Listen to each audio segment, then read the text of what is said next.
بسم الله الرحمن الرحيم. الحمد لله رب العالمين وبه نستعين. الصلاة والسلام على إمام غر الميامين وعلى آله وصحبه ومن تبعهم بإحسان إلى يوم الدين. أما بعد، فأعوذ بالله من الشيطان الرجيم. وتمت كلمة ربك صدقا وعدلا وقال الحق سبحانه وتعالى: يا أيها الذين آمنوا لا تلهكم أموالكم ولا أولادكم عن ذكر الله ومن يفعل ذلك فأولئك هم الخاسرون. وأنفقوا مما رزقناكم من قبل أن يأتي أحدكم الموت فيقول ربي لولا أخرتني إلى أجل قريب فأصدق وأكن من الصالحين. لائق سب تکریم سامعین مکرم، اس سے قبل کہ میں آج کی اس مبارک مجلس میں اپنے عنوان کے متعلق چند گزارشات آپ کے سامنے رکھوں، ایک ضروری بات آپ کی خدمت میں پیش کرنا چاہوں گا، اور یہ بات تھوڑی سی توجہ کے لائق ہے. اور وہ بات کیا ہے؟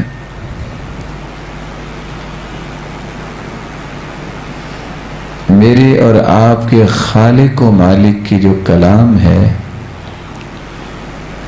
اس سے بڑی کوئی کلام نہیں. عربی زبان کا محاورہ ہے کلام الملوک ملوک الکلام. بادشاہوں کی کلام بھی کلاموں کی بادشاہ ہوتی. پھر میرے رب کی کلام. تو میں ادباً یہ گزارش کروں گا کبھی بھی زندگی میں آپ یہ اعلان نہ کریں کہ تلاوت مختصر ہوگی. آپ یہ کہہ دیا کریں درس مختصر ہوگا. کیوں بھلا؟ جو لذت اللہ تعالیٰ نے قرآن میں رکھی ہے، جو دلوں کا روگ قرآن ختم کرتا ہے، وہ کسی انسان کی کلام سے نہیں ہو سکتا. یہی وجہ ہے جب ہم صحیح بخاری کی روایت کو دیکھتے ہیں اور پڑھتے ہیں تو ہمیں پتہ چلتا ہے کہ عبداللہ ابن مسعود رضی اللہ تعالی عنہ جب ان کے پاس ایک آنے والا آیا اور آ کے کہنے لگا کہ یہ جو نوجوان بیٹھے ہیں آپ کے پاس پڑھنے کے لیے، کوئی آپ جیسا بھی پڑھتا ہے کہ بس بیٹھے ہی رہتے ہیں؟ تو سیدنا عبداللہ ابن مسعود رضی اللہ تعالیٰ عنہ نے اس صحابی سے یہ کہا، آپ جس سے چاہتے ہیں اس سے سنو. یہ معمولی بات نہیں.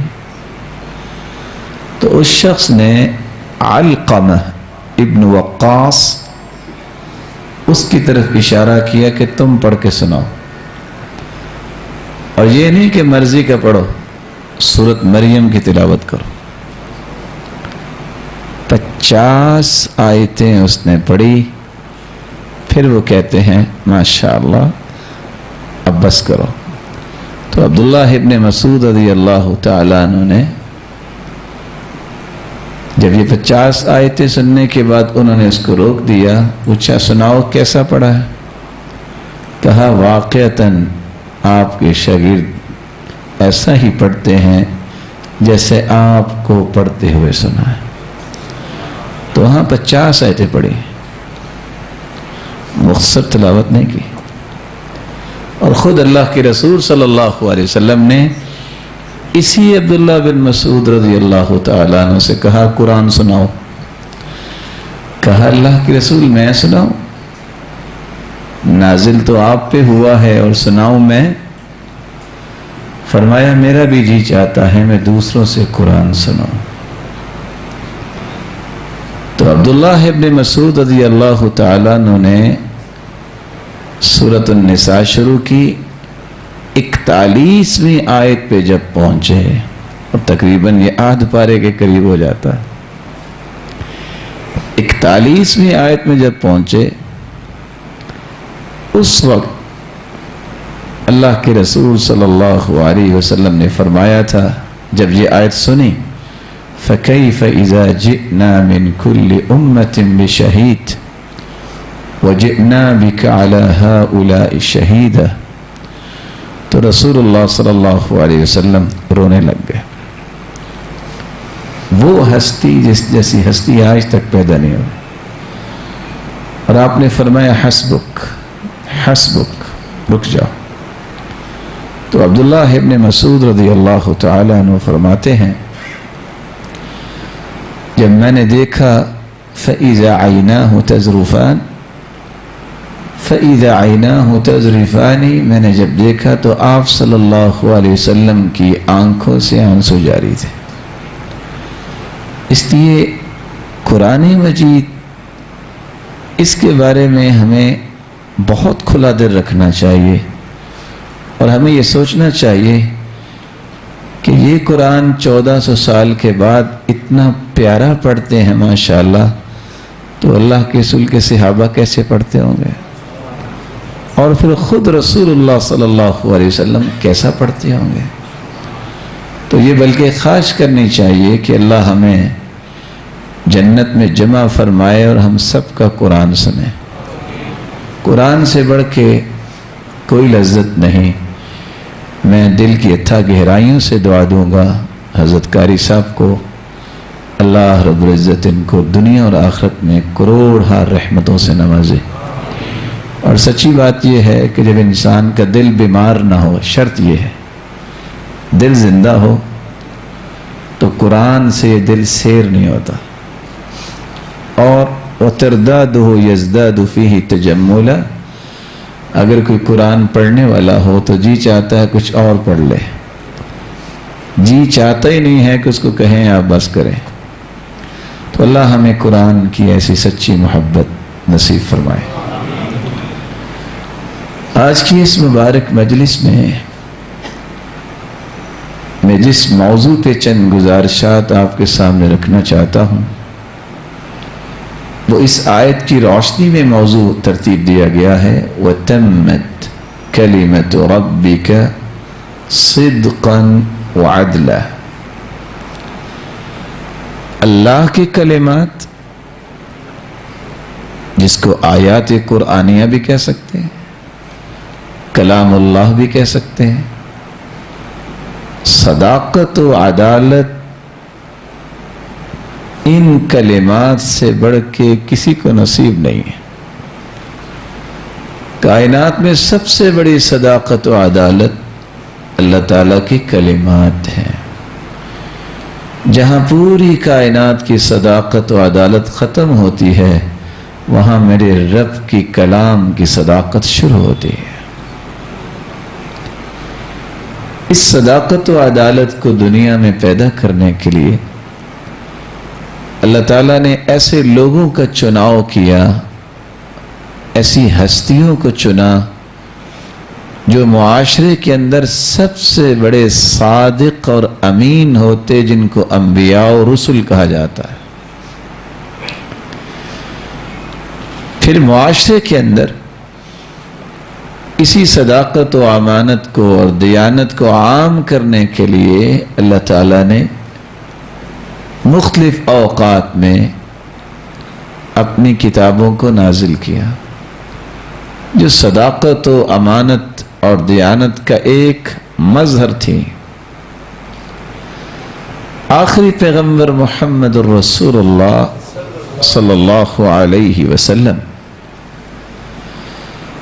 جن کو دشمن بھی صادق اور امین کہتے تھے، اپنے تو کہتے ہوتے ہیں، دشمن بھی صادق اور امین کہتے تھے، رسول اللہ صلی اللہ علیہ وسلم نے یہی صداقت اور عدالت صحابہ کرام کے اندر پیدا کرنے کے لیے جن اصولوں کی روشنی میں ان کی تربیت کی، ان بہت سارے اصولوں میں سے ایک اصول آپ کی خدمت میں پیش کرنا چاہ رہا ہوں۔ وہ اصول کیا ہے؟ الصدقہ، صدقہ کرنا۔ ایک ایسا اصول ہے دینی جس سے انسان کے اندر صداقت اور عدالت پیدا ہوتی ہے۔ کیسے صداقت و عدالت پیدا ہوتی ہے اور صدقہ کس کو کہتے ہیں اور صدقے کے ثمرات کیا ہیں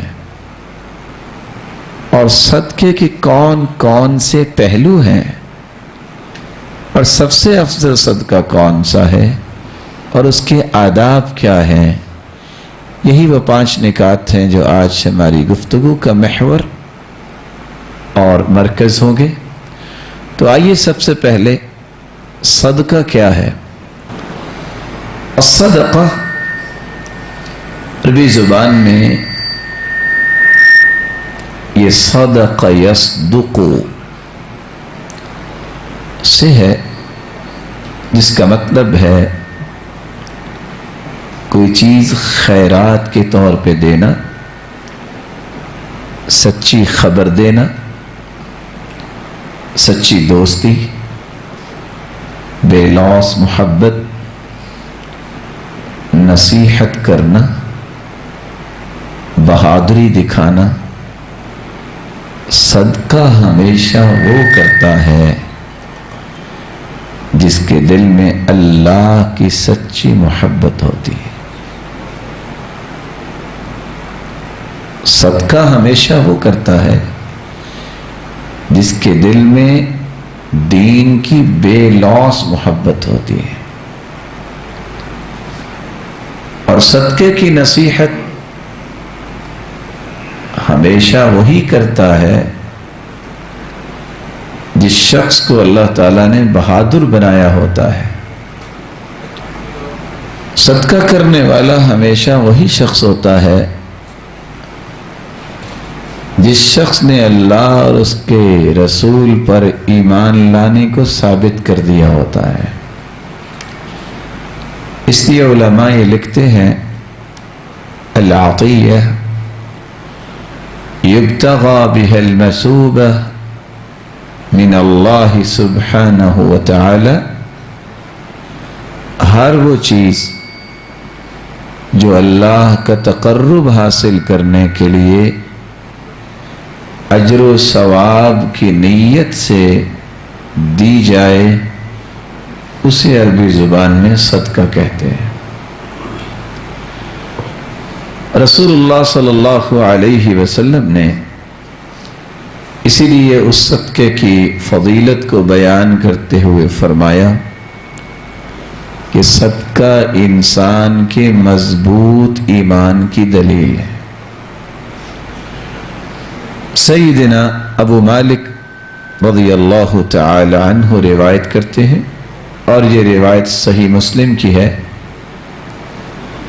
الطہور شطر الایمان، صفائی نصف ایمان ہے، والحمد للہ تملأ المیزان، اور اللہ کی ذات پہ خوش ہو کر، اس کے فیصلوں پہ خوش ہو کر الحمدللہ کہہ دینا، اس سے قیامت کے دن وہ ترازو جس کے 2 پلڑے ہوں گے اور 14 کے 14 طبق اگر ایک پلڑے میں رکھ دیے جائیں تو وہ بھرے گا نہیں، لیکن ایک مرتبہ الحمدللہ کہنے سے قیامت کے دن ترازو کے دونوں پلڑے اللہ رب العزت نیکیوں سے بھر دیں گے۔ والحمدللہ تملأ المیزان۔ آگے روایت میں اللہ کے رسول صلی اللہ علیہ وسلم نے فرمایا والصلاۃ نور، نماز ایک روشنی کا نام ہے، اس سے انسان کی زندگی میں بھی روشنی آتی ہے اور یہ قبر میں بھی روشنی کا سبب بنے گی، اور قیامت کے دن بھی اللہ رب العزت اس کے لیے روشنیوں کا بندوبست فرمائیں گے۔ والصدقۃ برہان، اور صدقہ یہ دلیل ہے اس بات کی کہ شخص کو یقین ہو گیا میں بھی اللہ کا، اور جو میرے پاس نعمتیں ہیں وہ بھی اللہ کی دی ہوئی ہیں۔ تو صدقے کی پہلی فضیلت یہ انسان کے سچے مومن ہونے کی دلیل ہے۔ دوسری فضیلت قرآن مجید میں اللہ رب العزت فرماتے ہیں انسان نیکی کی حقیقت کو اس وقت تک نہیں پا سکتا جب تک وہ اپنی محبوب چیز اللہ کے سامنے پیش نہیں کر دیتا۔ یہی بات جب اللہ تعالیٰ کی طرف سے نازل ہوئی لن تنالوا البر حتى تنفقوا مما تحبون وما تنفقوا من شيء فإن الله به عليم۔ تم اس وقت تک نیکی نہیں پا سکتے جب تک اللہ رب العزت کی دی ہوئی نعمتوں میں سے ایک پیاری چیز اللہ کے پاس پیش نہ کر دو۔ سوچ سوچ کی بات ہے، ادھر آیت نازل ہوئی، ادھر ابو طلحہ رضی اللہ تعالیٰ عنہ آ گئے، آ کے کہنے لگے یا رسول اللہ صلی اللہ علیہ وسلم لگتا ہے میرا باغ میرے رب کو پسند آ گیا۔ کہا کیا مطلب؟ کہا میرے پاس تو سب سے پیاری چیز میرا باغ ہی ہے، مطلب ہے یہ میں اللہ کی راہ میں دوں گا تو تب مجھے صحیح نیکی ملے گی، تو میں پھر آج کے بعد یہ باغ وقف کرتا ہوں، لیکن اس لیے نہیں کہ چلو مجھے 2 باغ مل جائیں گے، چلو مجھے کوئی برکت مل جائے گی، وہ تو اللہ نے دینی ہی دینی ہے۔ ارجو برہا وزخرہا عند اللہ، میں اس کی نیکی بھی اور اس کا ذخیرہ بھی میں کل قیامت کے دن اللہ سے لینا چاہتا ہوں۔ تو صدقہ جو ہے انسان کو ایک حقیقی نیکی تک پہنچانے کا ایک راستہ ہے، بلکہ اللہ تعالیٰ نے متقین کے جہاں اوصاف بیان کیے ہیں تو اس میں ایک صفت یہ بیان کی ہے جو صدقہ کرتا ہے یہ متقی انسان ہوتا ہے۔ عام بندہ کیسے یہ کام کر سکتا ہے؟ اس کے لیے تو ممکن ہی نہیں۔ جس کے اندر اللہ کا خوف ہو، اللہ کی محبت ہو، تو پھر وہ اس طرح کے کام کرنے میں بہادری بھی دکھاتا ہے اور اللہ رب العزت اس کو مزید برکتوں سے بھی نوازتے ہیں۔ وَسَارِعُوا إِلَى مَغْفِرَةٍ مِّن رَّبِّكُمْ وَجَنَّةٍ عَرْضُهَا السَّمَاوَاتُ وَالْأَرْضُ أُعِدَّتْ لِلْمُتَّقِينَ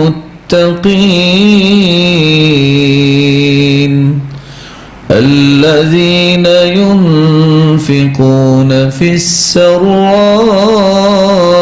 والضراء والكاظمين الغيظ والعافين عن الناس والله يحب المحسنين. جلدی کرو کس بات کی طرف؟ اللہ کی مغفرت کی طرف اور اس جنت کی طرف جس کا عرض صرف اتنا ہے جتنا زمین و آسمان کا خلا ہے. لیکن یہ جنت ہے کن کے لیے؟ متقین کے لیے.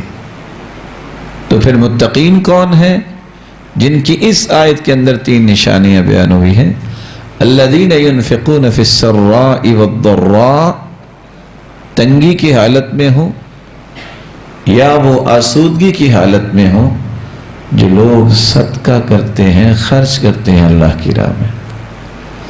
والکاظمین الغیظ، اور جو غصے کو پی جانے والے ہیں. والعافین عن الناس، اور جو لوگوں کو معاف کر دینے والے ہیں. یہ 3 صفتیں جس کے اندر آ جائیں وہ متقی بن جاتا ہے. جو متقی بن جائے اس کے لیے اللہ نے جنت رکھی. اور ان تینوں صفات میں جو پہلی صفت بیان کی ہے وہ کیا ہے؟ اللہ کی راہ میں خرچ کرنا. چوتھی فضیلت جو اللہ کے رسول صلی اللہ علیہ وسلم نے بیان کی ہے، اس فضیلت کو بیان کرنے سے پہلے ایک چھوٹا سا سوال کروں گا، صرف بات سمجھانے کی غرض سے. کیا جی دنیا میں اللہ کے رسول سے بڑھ کے بھی کوئی سچا انسان آیا؟ ساری دنیا کی صداقت مل کے بھی اللہ کے رسول صلی اللہ علیہ وسلم کی ایک بات کا مقابلہ نہیں کر سکتے. اور اگر اللہ کے رسول صلی اللہ علیہ وسلم قسم اٹھا لیں تو کوئی بات رہ جائے گی؟ رسول اللہ صلی اللہ علیہ وسلم نے 3 باتوں پہ قسم اٹھائی. پہلی بات، ثلاث اقسم علیہن، میں 3 چیزوں پہ قسم اٹھاتا ہوں. ما نقصت صدقۃ من مال، اللہ کی قسم جو صدقہ کرتا ہے اس کا مال کم نہیں ہوتا، زیادہ ہوتا ہے. کوئی شک کی گنجائش رہ گئی؟ لیکن آدمی گنجائش تو لوگ لے لیتے ہیں نا، پتہ نہیں بڑھے گا کہ نہیں بڑھے گا. اور میں تو حیران ہوں، اللہ کے رسول نے قسم اٹھا لی ہے اور پھر اللہ رب العزت نے باقاعدہ دعوت دے دی ہے. حدیث قدسی ہے، یا ابن آدم انفق وانفق علیک، میرے بندے تم خرچ کرو دین پہ، میں تجھ پہ خرچ کروں گا. دنیا میں جب 2 بادشاہوں کا مقابلہ ہو، 2 سیٹھ لوگوں کا مقابلہ ہو تو گنجائش ہوتی ہے یہ بھی جیت سکتا ہے، یہ بھی جیت سکتا ہے. لیکن اگر خالق مخلوق کا مقابلہ ہو تو کون جیتے گا؟ بولے. آپ جتنا بھی خرچ کر لیں رب سے زیادہ آپ کے پاس ہے. یہ فہم کی بات ہے. اس لیے رسول اللہ صلی اللہ علیہ وسلم نے قسم اٹھائی کہ صدقہ کرنے والے کا مال کم نہیں ہوتا، زیادہ ہوتا ہے. اور دوسری کس بات پہ قسم اٹھائی وہ بھی ضروری ہے میرے اور آپ کے سمجھنے کے لیے. وَلَا عَفَى رَجُلٌ عَنْ مَظْلَمَةٍ ظُلِمَهَا إِلَّا زَادَهُ اللَّهُ عِزًّا. ہو سکتا ہے زندگی گزارتے وقت زندگی کا ایک حصہ تکلیف بھی ہے. جو لوگ سمجھتے ہیں نا تکلیف نہیں دنیا میں آنی چاہیے، انہوں نے زندگی کو پہچانا ہی نہیں ہے بیچاروں نے. اس طرح خوشیاں زندگی کا حصہ ہے، غم بھی تو زندگی کا حصہ ہے نا. جہاں انسان کے لیے صحت زندگی کا حصہ ہے، بیماری بھی زندگی کا حصہ ہے. لیکن اگر کوئی زیادتی اور کمی کوتاہی کرے آپ کے ساتھ، اس کو معاف کرنا اور تواضع اختیار کرنا. قسم اٹھا رہے ہیں اللہ کے رسول صلی اللہ علیہ وسلم، اللہ کی قسم جو تواضع اختیار کرنے والا ہے، معاف کرنے والا ہے، اللہ اسے ذلیل نہیں کرتے، اس کو بلند ہی کرتے ہیں۔ تو بات میں یہ کر رہا تھا، رسول اللہ صلی اللہ علیہ وسلم نے جو چوتھی فضیلت بیان کی ہے کہ صدقہ کرنے سے مال کم نہیں ہوتا بلکہ زیادہ ہوتا ہے، اور یہاں اس حدیث کو بھی میں پیش کرنا چاہوں گا۔ اللہ کے رسول صلی اللہ علیہ وسلم نے اسماء رضی اللہ تعالی عنہ سے کہا تھا، لا تحصی فیحصی اللہ علیک، لا توعی فیوعی اللہ علیک، گن کے نہ دیا کر، اللہ بھی پھر گن کے دیں گے۔ جب تم گن کے دو گی تو اللہ بھی گن کے دیں گے۔ وہ جب وہ زبیدہ نہر بنی ہے نا سعودیہ میں، آج سنا ہوگا نام آپ، یہ ہارون الرشید کی بیوی نے بنوائی تھی۔ جب اس کا سروے کروایا گیا تو انجینئر نے آ کے کہا کہ یہ تو بہت مشکل ہے، پہاڑوں سے کیسے یہ نہر بنائیں گے، پہاڑ توڑنا اور پتھریلا علاقہ ہے۔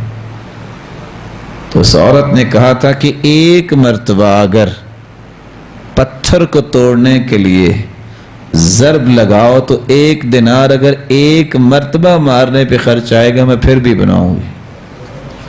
حاجیوں کے لیے آسانی ہونی چاہیے، اور ایسا ہی ہوا، وہ نہر بنی۔ جب وہ حسابات لے کے اس کے پاس آئے کہ نہر مکمل ہو گئی ہے، تو زبیدہ اس وقت دجلہ کے کنارے پہ بیٹھی تھی۔ اس نے وہ پکڑے اور اسی طرح سمندر میں پھینک دیا، اور ساتھ یہ کہا، اللہ میں نے بغیر دیکھے ادائیگی کی ہے، میرے حسابات کو بھی بغیر دیکھے جنت دے دینا۔ لا تعی فیعی اللہ علیک، گن کے نہ دو۔ لیکن ایک ساتھ راز بتا دوں، یہ راز سمجھ اس وقت آتا ہے جب یقین آ جائے، باتوں سے نہیں، کتابیں پڑھنے سے نہیں، سننے سے نہیں، دل میں یقین جب ہو پھر اس کی حقیقتیں، اس کے راز کھلتے ہیں۔ یزید بن مہران نے دیکھا کہ اس کے ماموں روزانہ نکلتے ہیں، کبھی اس کو دے کبھی اس کو دے، اور لوگوں کے اوپر صدقہ کر رہے ہیں، کسی کی خیر خواہی کر رہے ہیں۔ وہ پوچھتا ہے، ماموں جان آپ کا گزارا کیسے ہوتا ہے، آپ ہر وقت تقسیم ہی کرتے رہتے ہیں؟ تو انہوں نے کہا، بیٹا جتنا میں دیتا ہوں اللہ مجھے اس سے زیادہ دیتے ہیں۔ بچے تو بچے ہوتے ہیں نا۔ اس نے کہا اچھا۔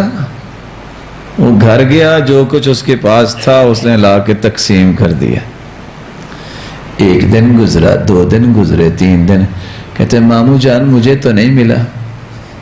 کہا بیٹا اللہ کو آزماتے نہیں ہیں، اللہ آزمانے کی چیز نہیں، اللہ تو مالک ہیں، اس پہ تو یقین کرنا پڑے گا۔ یقین اگر ہو جائے تو پھر سب کچھ ہو جاتا ہے۔ یقین نہ ہو تو آپ ایک کی بجائے 50 مرتبہ ایک چیز کو بیان کر لیں، وہ اثر تو نہیں کرے گی۔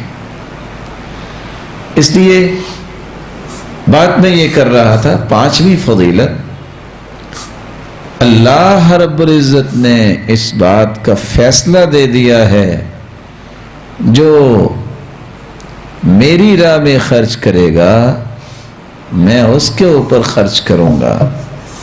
اور جب مخلوق اور خالق کا مقابلہ شروع ہو جائے تو پھر جیتنے والا کون ہوتا ہے؟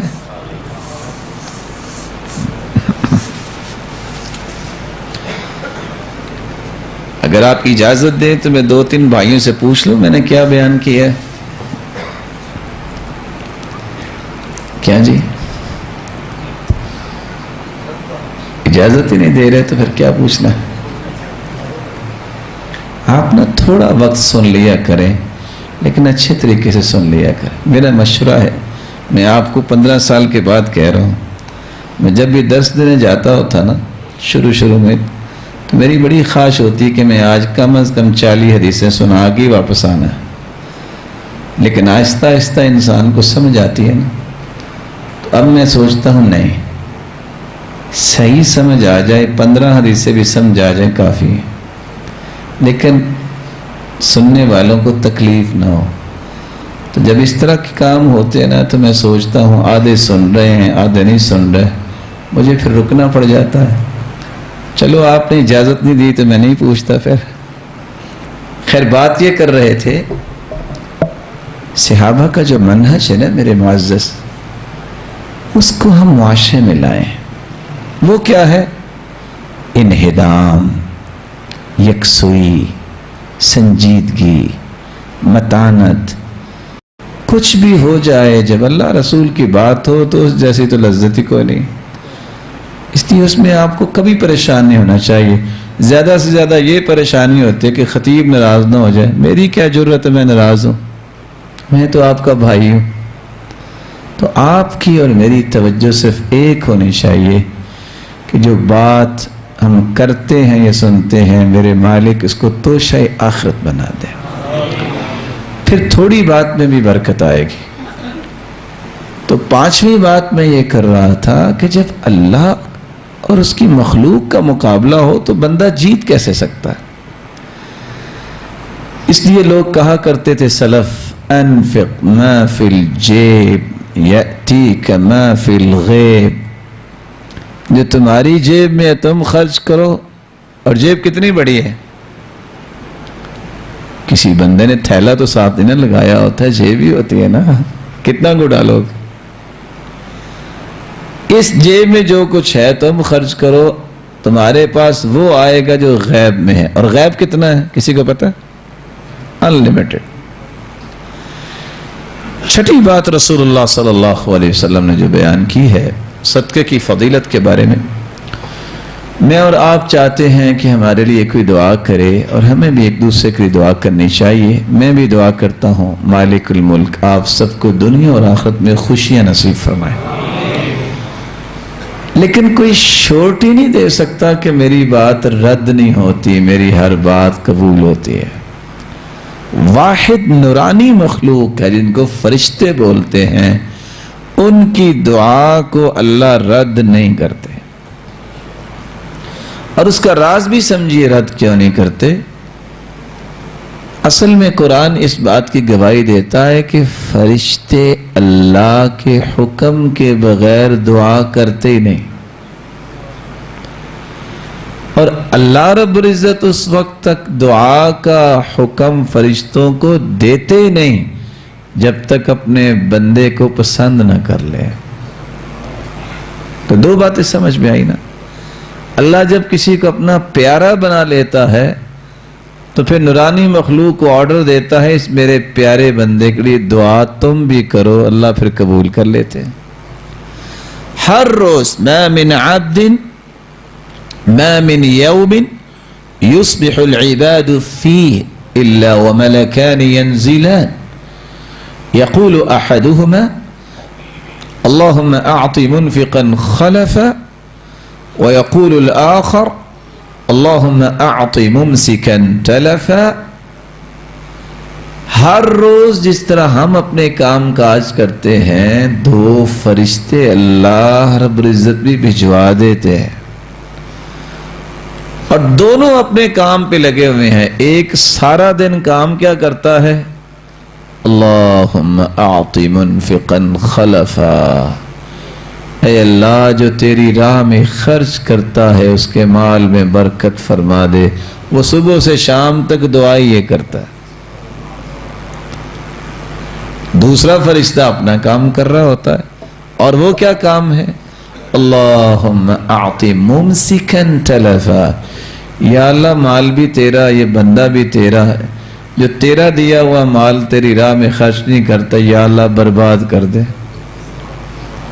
اور صحیح بخاری مسلم کی روایت، یعنی دو فرشتے صبح سے شام تک دعا جو کرتے ہیں، میں ذرا سوچوں کہ میں دعا لینے والوں کی صف میں ہوں کہ بد دعا لینے والوں کی صف میں؟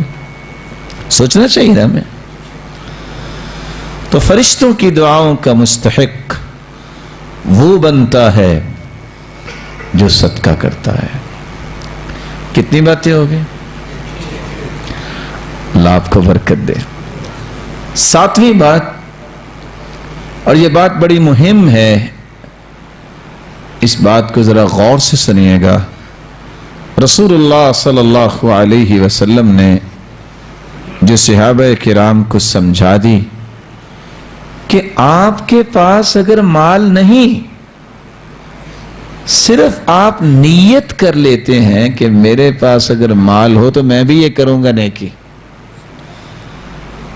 اس سچی نیت کی وجہ سے آپ کو اجر وہی ملے گا جس نے خرچ کیا ہوگا۔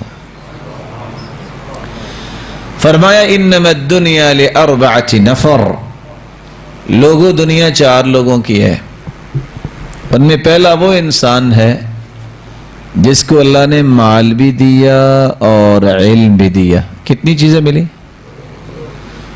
علم کی وجہ سے وہ اللہ سے ڈرتا ہے، مال کی وجہ سے وہ لوگوں سے، رشتہ داروں سے اچھا برتاؤ کرتا ہے۔ سب سے بلند درجہ اس کا ہوگا۔ دوسرا بندہ جس کے پاس علم تو ہے لیکن مال نہیں، میرے پاس بھی مال ہو تو میں بھی مسجد بناؤں، میرے پاس مال ہو تو میں بھی یہ نیکی کروں۔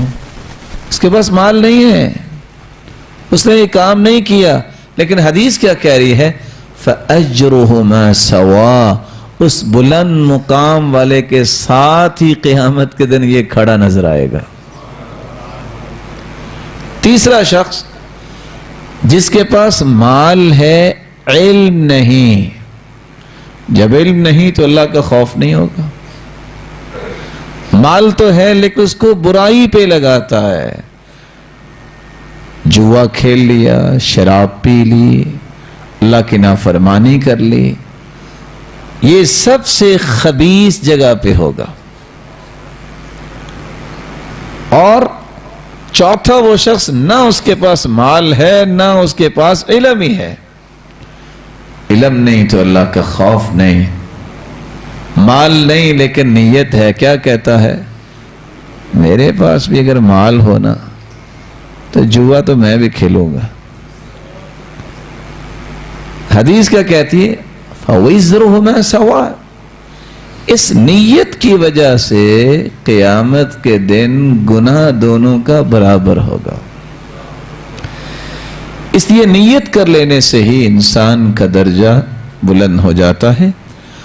8ویں بات، رسول اللہ صلی اللہ علیہ وسلم نے فرمایا اگر سچے دل سے انسان معمولی سی چیز اللہ کی راہ میں پیش کرتا ہے تو اللہ رب العزت اس کا بدلہ 10 گنے نہیں دیتا، صرف 70 گنے نہیں دیتا، 700 گنے بنا کے، بلکہ صحیح بخاری کی روایت کے مطابق الی اضعاف کثیرہ، انلمیٹڈ اجر جو ہے وہ اللہ رب العزت اس کا عطا کرتے ہیں۔ حدیث کے الفاظ من انفق نفقة فی سبیل اللہ کتبت له 700 ضعف، جو ایک چیز اللہ کی راہ میں دیتا ہے وہ قیامت کے دن 700 بن چکے ہوں گے۔ اور اسی لیے یحییٰ بن معاذ کہا کرتے تھے ما اعرف حبہ تزن جبال الدنیا الا من الصدقہ، یہ واحد صدقے کا ایک دانہ ہے، دنیا میں میں نے کوئی ایسا دانہ نہیں دیکھا جو ہو تو دانہ لیکن قیامت کو پہاڑ بن کے آیا، یہ صرف صدقے کی چیز ہے۔ رسول اکرم صلی اللہ علیہ وسلم نے اس لیے صحابہ کرام کو یہ بات سمجھائی، تاجر برادری تشریف فرما ہے تو یہ بات سمجھے، بڑی برکت والی بات ہے۔ فرمایا یا معشر التجار، او تاجروں کی جماعت، ان هذا البيع يحضره اللغو والحلف فشوبوا بالصدقہ، اے تاجروں کی جماعت، تم تجارت کرتے ہو، جب سودا ہونے لگتا ہے تو لغویات بھی ہوتی ہیں، قسمیں بھی لوگ اٹھاتے ہیں، کیا یہ ایسا ہوتا ہے کہ نہیں ہوتا؟ صرف اطمینان دینے کے لیے بڑی بڑی کہانی پیش کی جاتی ہے اور قسم بھی اٹھانی پڑتی ہے، بعد میں ہنستے ہیں بیٹھ کے، میں نے قسم پتہ کس چیز کی کھائی، اس کو پتہ ہی نہیں چلا، میں نے تو یہ کہا تھا۔ لیکن دیکھنا یہ ہے العبرۃ بالمفہوم لا بالمنطوق، اعتبار یہ ہے اس بندے کو سمجھ کے آئی ہے، آپ نے جو بھی بولا ہے وہ تو اللہ جانتا ہے، لیکن اس کو تو یہی سمجھائی نا، قسم اٹھا رہا ہے۔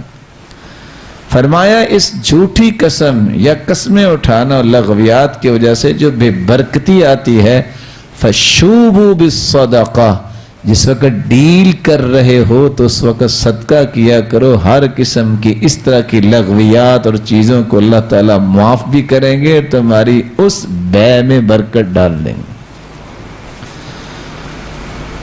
وہاں ٹوکن دینے کے لیے تو ہر بندہ ہی تیار ہوتا ہے، اور وہاں یہ کرنے کے لیے تو تیار ہوتا ہے، لکھو جی اگر اس نے سودا نہ پورا کیا تو ٹوکن جو ہے وہ کیا ہو جائے گا، ضبط ہو جائے گا۔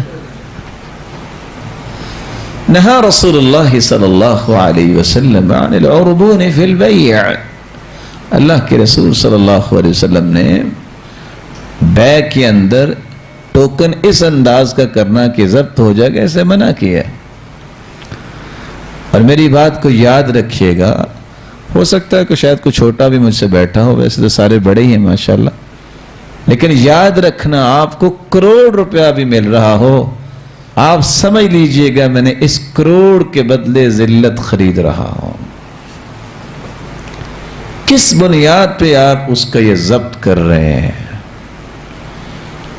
کس بنیاد پہ آپ لوگوں کا مال اس طرح کھا رہے ہیں؟ اگر تم دعا یہ کرو کہ میرے مالک مجھے حلال کا مال دے، وہ تھوڑا بھی ہوگا تمہاری زندگی میں سرور پیدا کرے گا۔ جب شریعت نے ایک بات کو منع کر دیا ہے تو مسلمان ایسی جرت کیوں کرے؟ چلو کو 2-4 دن ہو سکتے ہیں، آپ ڈیل ختم کر لو۔ کچھ لوگ ہوتے ہی وہ کھیل کود کرنے والے ہیں اور میدان تجارت میں کود پڑتے ہیں، آپ کو پہچان کرنی چاہیے۔ لیکن اگر کوئی شخص جو ہے وہ غلط کام کرتا ہے تو اس کے نتیجے میں ہمیں تو غلط کام نہیں کرنا۔ اس لیے رسول اللہ صلی اللہ علیہ وسلم نے ایک بات کہی تھی، اور یہ لفظ یاد کرنے چاہیے، لا تخن من خانک، جس نے تمہارے ساتھ خیانت کی ہے تم اس کے ساتھ خیانت نہ کرو۔ اس نے اپنے حساب سے کام کیا ہے، تمہارا ایمان اگر اونچا ہے تو آپ بھی خیانت کریں گے؟ ہم خیانت نہیں کریں گے، ہم خیانت کے مقابلے میں امانت داری کا کام کریں گے۔ اگر اسی طرح مقابلہ ہی شروع ہو جائے تو پھر دین کہاں رہے گا؟ اس لیے رسول اللہ صلی اللہ علیہ وسلم نے صحابہ کرام کو یہ بات سمجھائی تھی کہ جو انسان صدقہ کرتا ہے اللہ رب العزت اس کو ہر قسم کی بیماری سے محفوظ کر دیتا ہے۔ داؤوا مرضاکم بالصدقہ،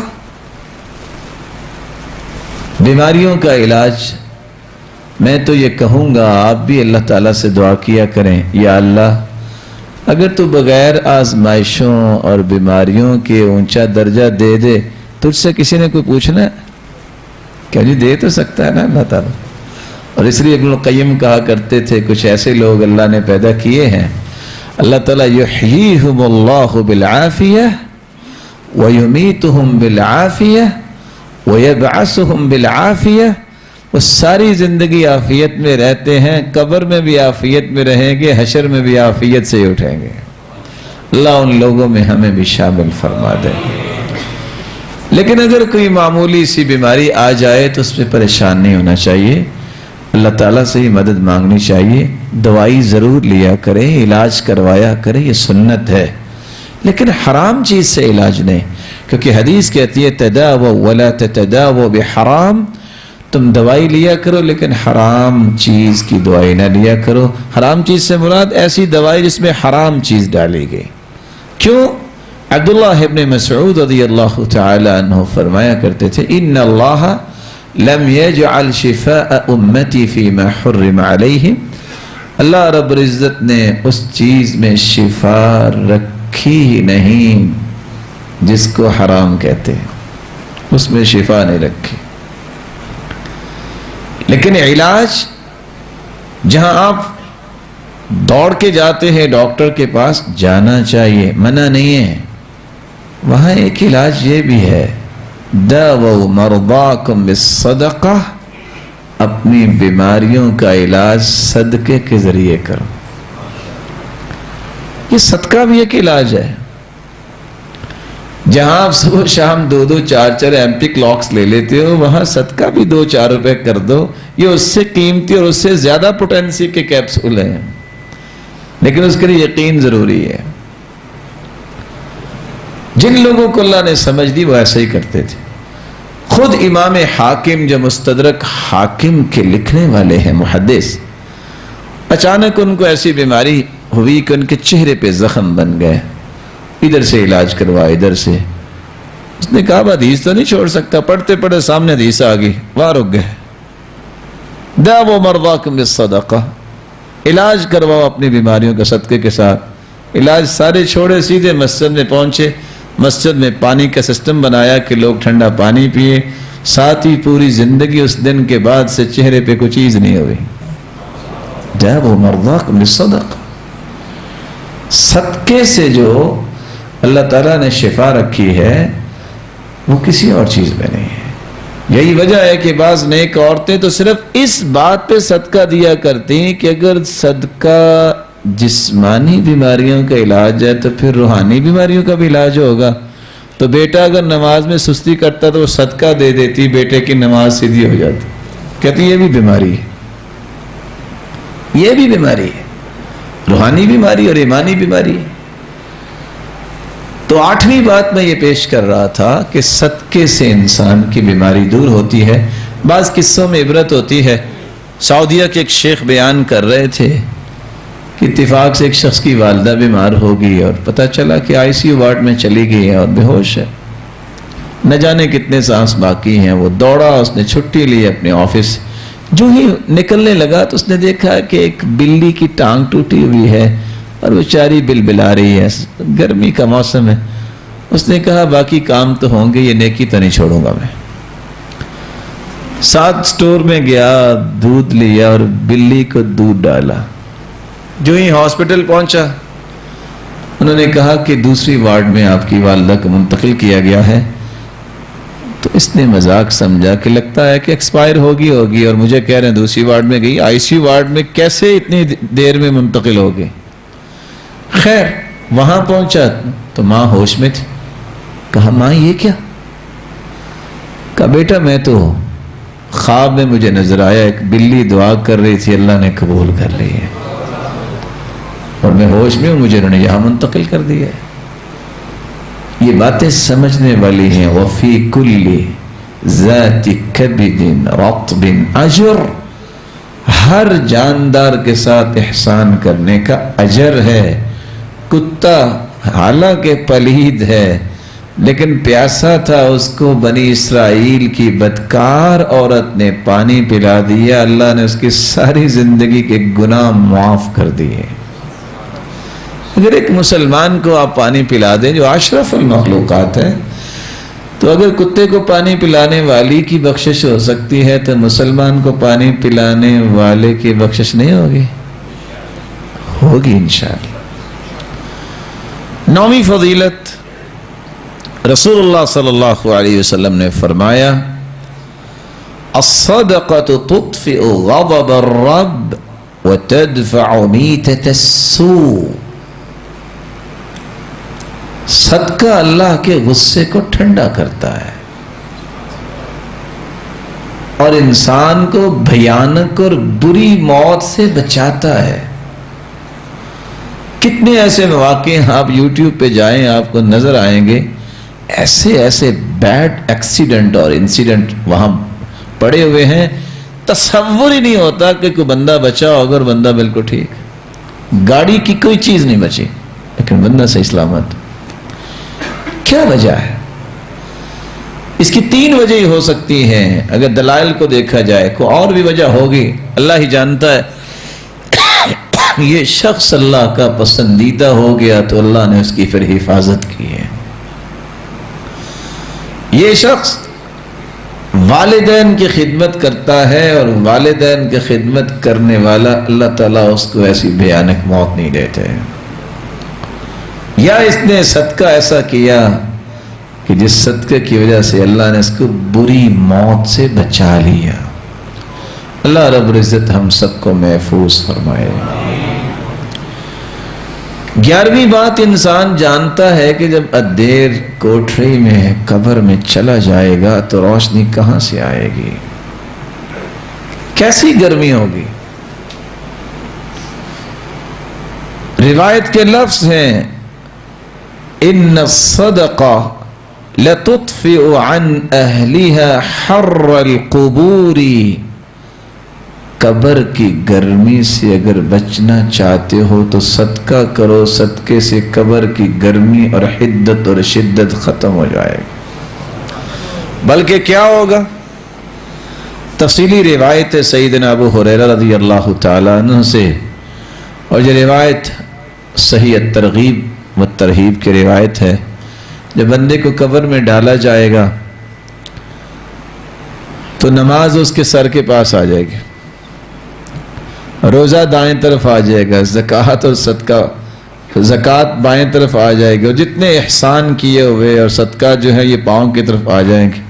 فرشتے جدھر سے بھی آنا چاہیں گے کہیں گے رستہ نہیں ہے، سر کی طرف سے دائیں بائیں کہیں گے رستہ نہیں ہے، حساب نہیں لینے دیں گے۔ اللہ کے حکم سے قبر کو کھولا جائے گا، روشن کیا جائے گا، اور جنت کی ہوائیں آنا شروع ہو جائیں گی۔ اس لیے یہ بات سمجھنے والی ہے انسان کے لیے۔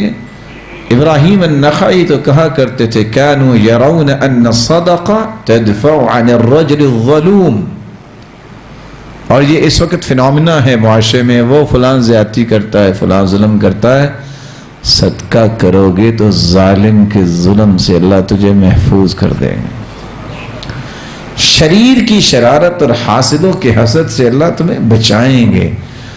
اللہ رب العزت ہم سب کو محفوظ فرمائے۔ رسول اللہ صلی اللہ علیہ وسلم نے اس لیے 12ویں بات یہ بیان کی، اتقوا النار ولو بشق تمرہ۔ شق تمرہ، ایک کھجور کے اگر 2 حصے کیے جائیں تو آدھا حصہ کوئی خریدے گا بازار میں پڑا؟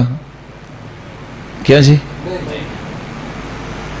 چلو ایک ہی کھجور اگر پڑی ہو پھر بھی کوئی خریدے گا؟ کتنی قیمت ہوگی؟ ایک کھجور کی کتنی قیمت ہوگی؟ مہنگی سے مہنگی کھجور اجوائی ہے نا، ایک کھجور کتنے کی؟ چلو تھوڑی تو مہنگائی کر دیں آپ نے، یہ سب نے آپ کے پاس آ جانا درس کے بعد، اگر 5 روپے کی ہے تو چلو 100 کھجوریں تو دے نا، تو یہ تو مسئلہ بن جائے گا۔ اللہ آپ کو برکتوں سے نوازے۔ چلو 20 روپے لگا لیں،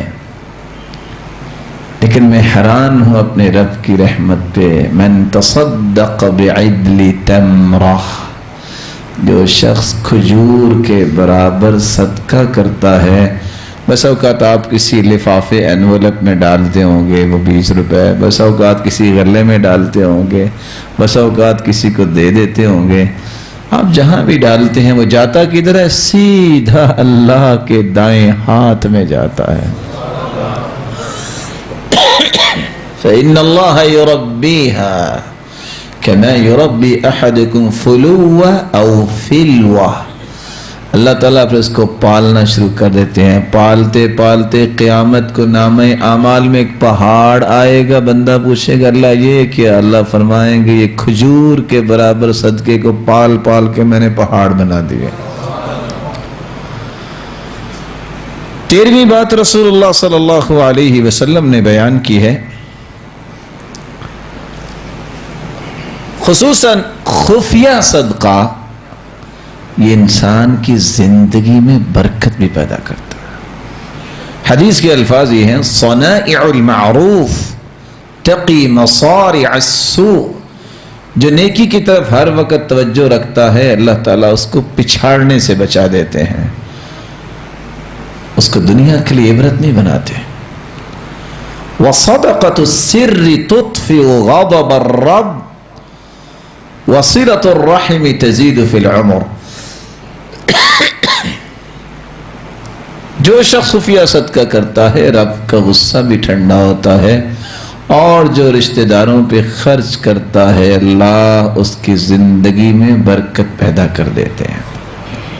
اور اس سے بڑی برکت کیا چاہیے؟ آج سچی بات ہے، گرمی کا موسم ہے، 1 گھنٹہ باہر دھوپ میں کھڑا نہیں کوئی بندہ ہو سکتا۔ کیا ہو سکتا ہے جی؟ اور ویسے بھی کمزور ہو گئے لوگ، پہلے آخر کھڑے ہوتے ہی تھے، لیکن وہ کیا ماحول ہوگا قیامت کا جس دن یہ پنکھا ونکھوں کا تو بات نہیں ہے، وہاں سورج کتنا دور ہوگا اور لوگ پسینے میں ڈبکیاں کھا رہے ہوں گے۔ وہاں ان 7 خوش نصیبوں میں سے ایک وہ خوش نصیب ہے، وَرَجُلٌ تَصَدَّقَ بِصَدَقَةٍ فَأَخْفَاهَا حَتَّى لَا تَعْلَمَ شِمَالُهُ مَا تُنْفِقُ يَمِينُهُ، جو خفیہ صدقہ کرتا ہے، دائیں ہاتھ سے صدقہ کرتا ہے، اس کے بائیں ہاتھ کو پتہ ہی نہیں چلتا۔ تو عرش کا سایہ نصیب ہوگا اس انسان کو جو شخص صدقہ کرتا ہے۔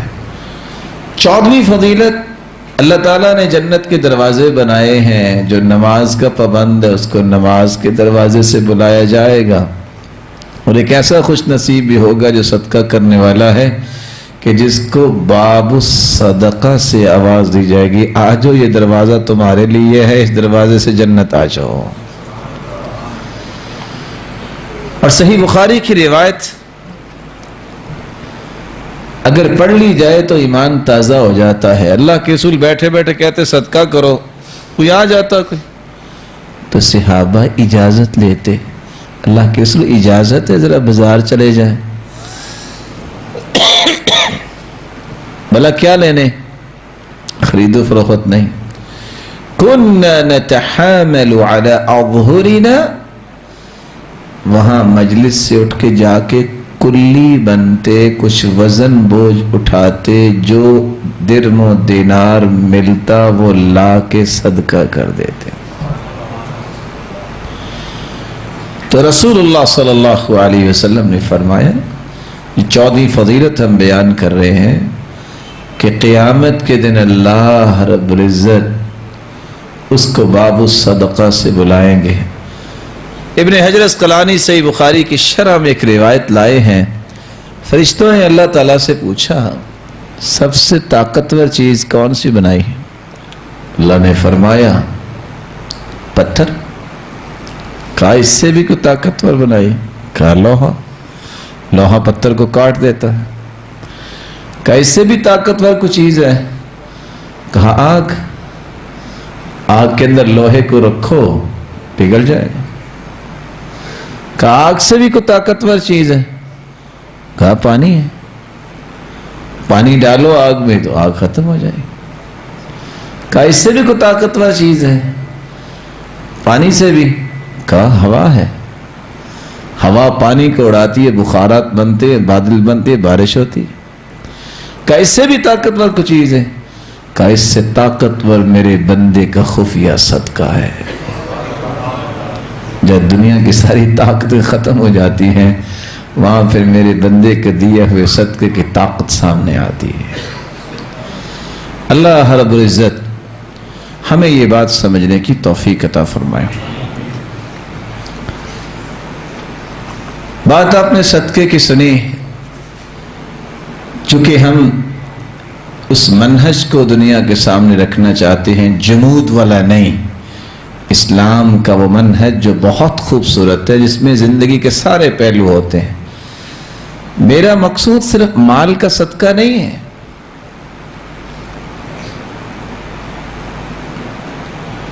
بلکہ دیگر اشیاء کا بھی صدقہ ہونا چاہیے۔ کون سا صدقہ؟ غور کیجئے گا۔ آپ کچھ کہنا چاہ رہے ہیں محترم؟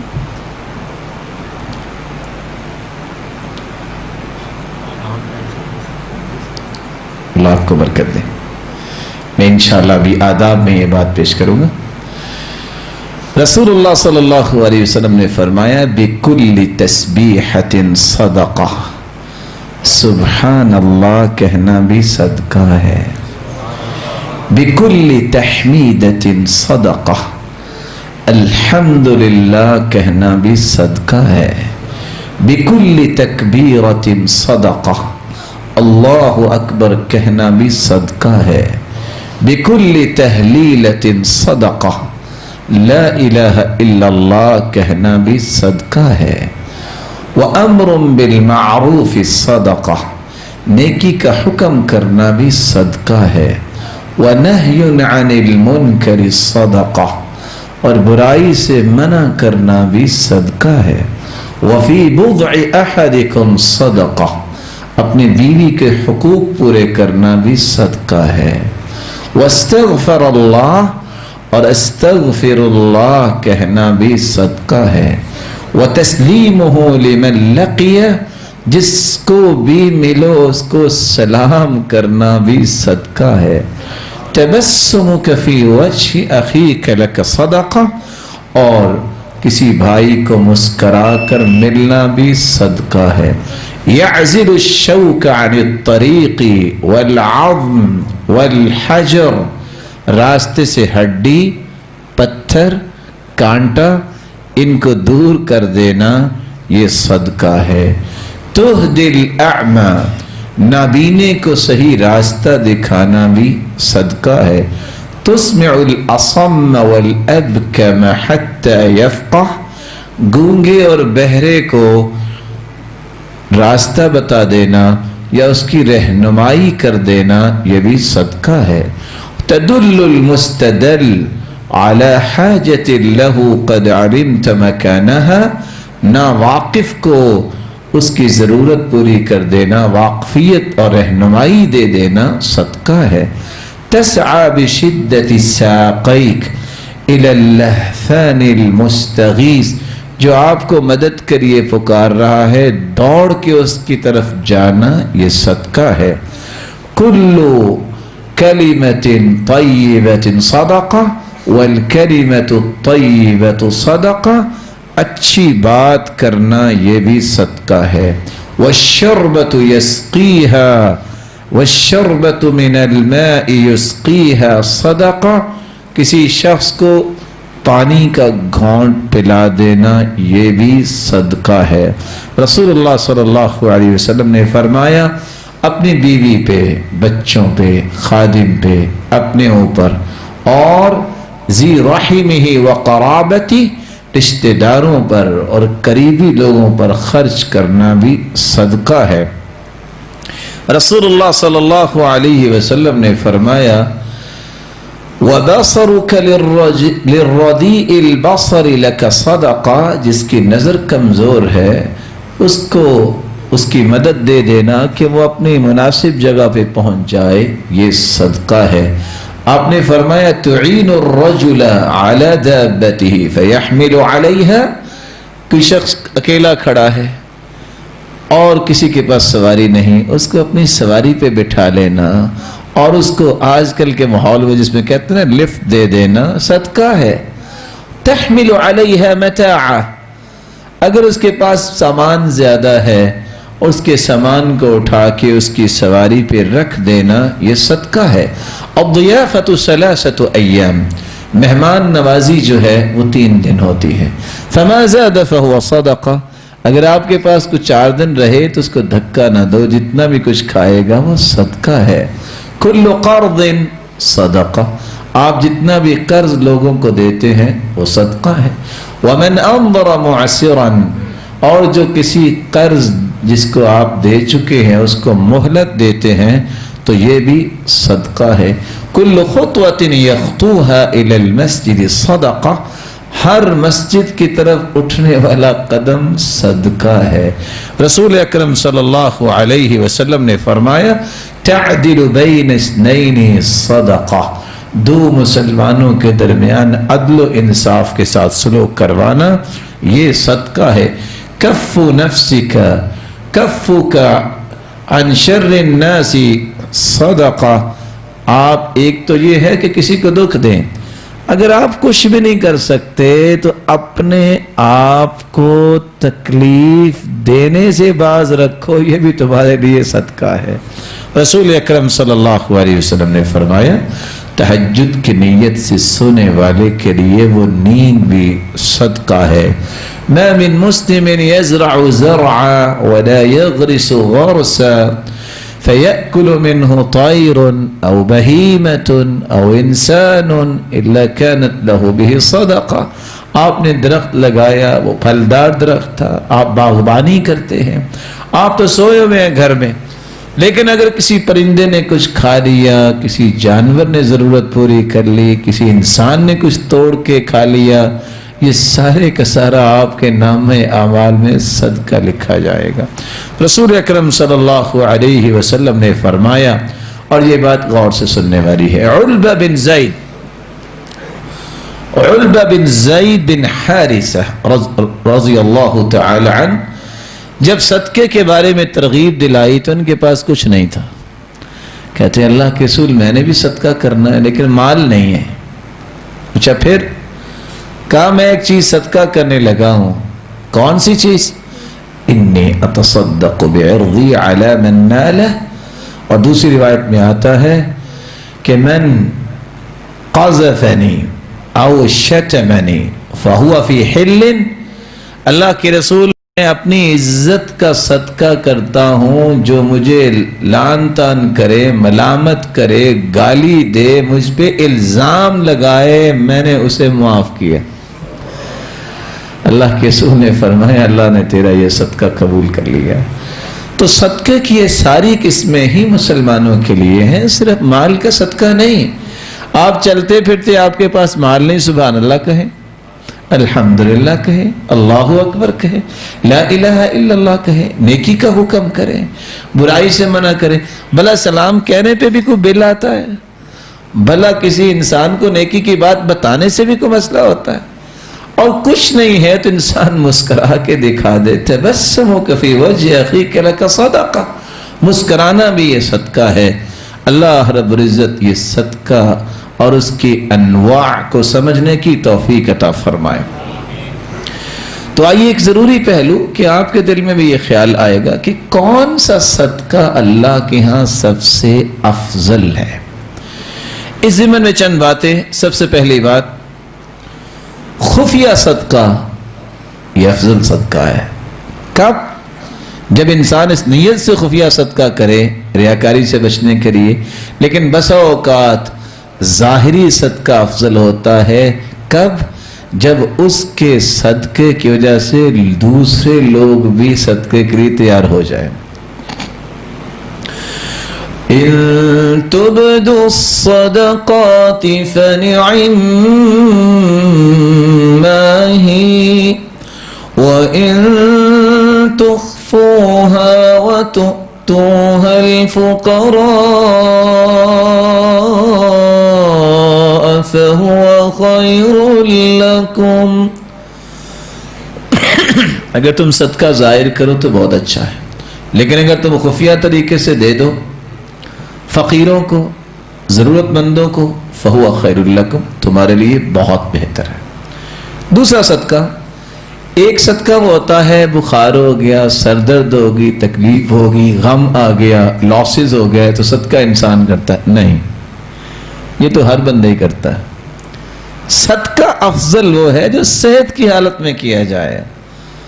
رسول اکرم صلی اللہ علیہ وسلم نے فرمایا افضل الصدقہ ان تتصدق وانت صحیح شحیح تأمل الغنا وتخشى الفقر.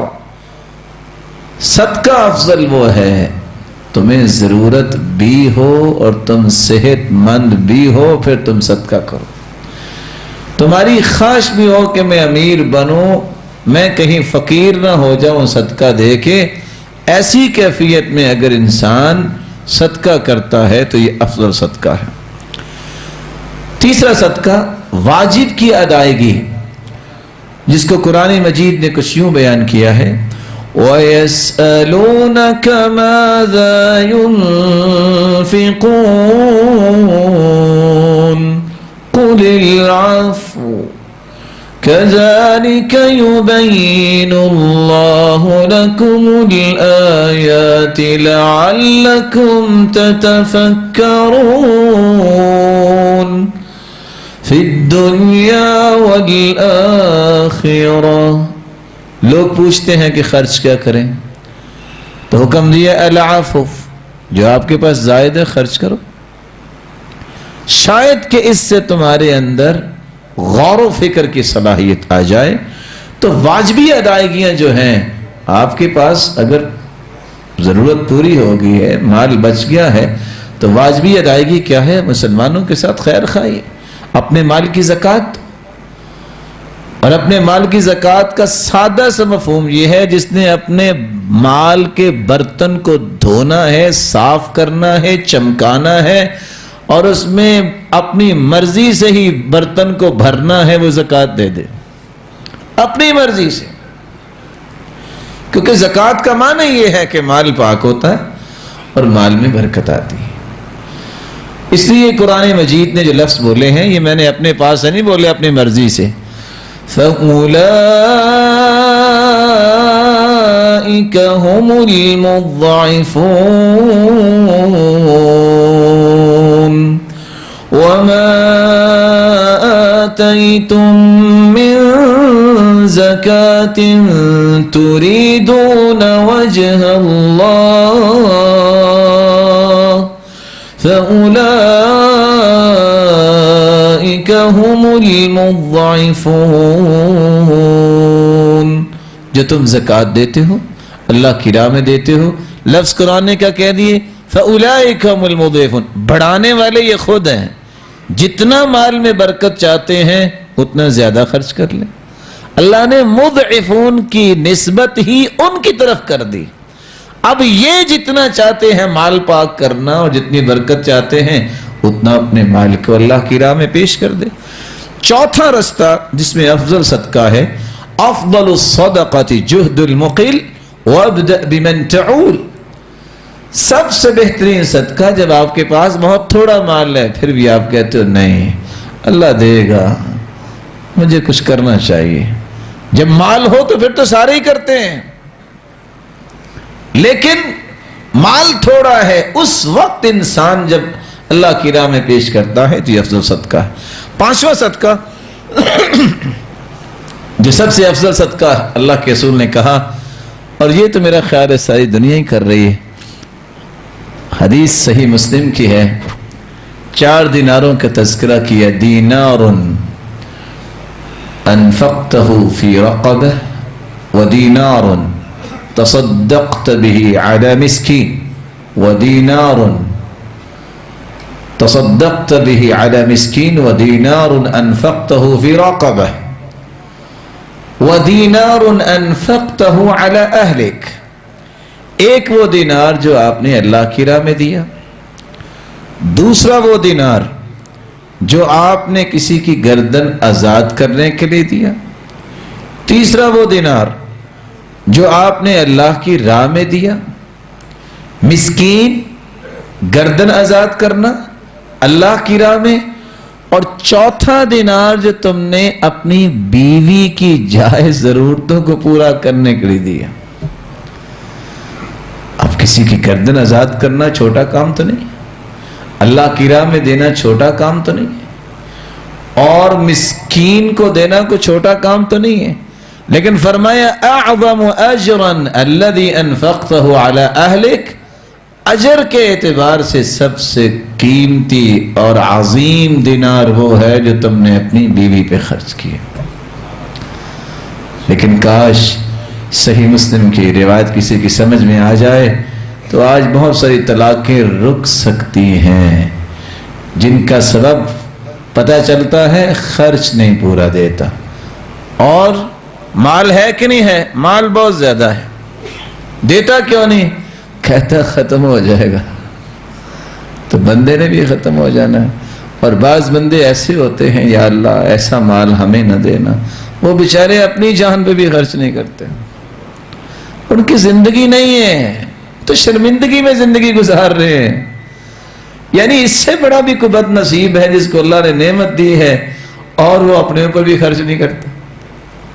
یہ 4 دن کی زندگی ہے، اس کو خوبصورت بناؤ. ان اللہ یحب ان یری اثر نعمته علی عبده. اللہ تعالیٰ کو یہ بات بہت پسند لگتی ہے کہ جو اس نے نعمت دی ہے اس کا بندہ اس کا اظہار کرے. یہ تقوی نہیں ہے، کہ آپ اللہ کی راہ میں بھی نہ دیں، غریبوں مسکینوں کو بھی نہ دیں، اور اپنے اوپر بھی خرچ نہ کریں اور سنبھال کے رکھ چھوڑیں۔ تقوی اگر اختیار کرنا اس کا بھی راستہ ہے، دیں اللہ کی راہ میں، پھر پھٹے پرانے لباس پہننے میں سمجھ آئے گی کہ تقوی ہے۔ اور اگر آپ ناجائز تقوی کی چادر پہنے جو بناوٹی تقوی ہے، اس تقوی کو اللہ نے قرآن میں اور اللہ کے رسول نے حدیث میں بیان نہیں کیا۔ تقوی دل کا ہوتا ہے۔ اچھا لباس پہننا، اچھا جوتا پہننا یہ فخر نہیں ہے۔ جب اللہ کے رسول صلی اللہ علیہ وسلم نے فرمایا کہ لا يدخل الجنة من كان في قلبه مثقال ذرة من کبر، رائی کے دانے کے برابر بھی جس کے دل میں تکبر ہوگا وہ جنت نہیں جائے گا۔ صحابی نے فٹ سوال کر دیا، یا رسول اللہ صلی اللہ علیہ وسلم، ہر بندہ یہ چاہتا اچھا لباس پہنے، جوتا پہنے، فرمایا یہ تکبر نہیں۔ ان اللہ جمیل یحب الجمال، اللہ جمیل ہے اور جمال کو پسند کرتے ہیں۔ الکبر بطر الحق وغمط الناس، اصل تکبر یہ ہے تم حق بات کو ٹھکرا دو اور لوگوں کو اپنے سے کمتر اور حقیر سمجھو، یہ تکبر ہے۔ اس لیے رسول اللہ صلی اللہ علیہ وسلم نے چھٹی جگہ جو بیان کی ہے جو افضل صدقہ ہے، قریبی رشتہ داروں پہ صدقہ، صدقۃ ذی الرحم علی ذی الرحم صدقہ وصلہ۔ کوئی شخص اپنے رشتہ داروں پہ اگر خرچ کرتا ہے تو اس کا ڈبل اجر ہے، کس انداز سے صلہ رحمی بھی ہوگی اور صدقہ بھی ہوگی۔ اس لیے رسول اللہ صلی اللہ علیہ وسلم نے ساتواں ایک طریقہ بھی بیان کیا ہے، اور وہ یہ ہے دوست احباب پہ خرچ کرنا۔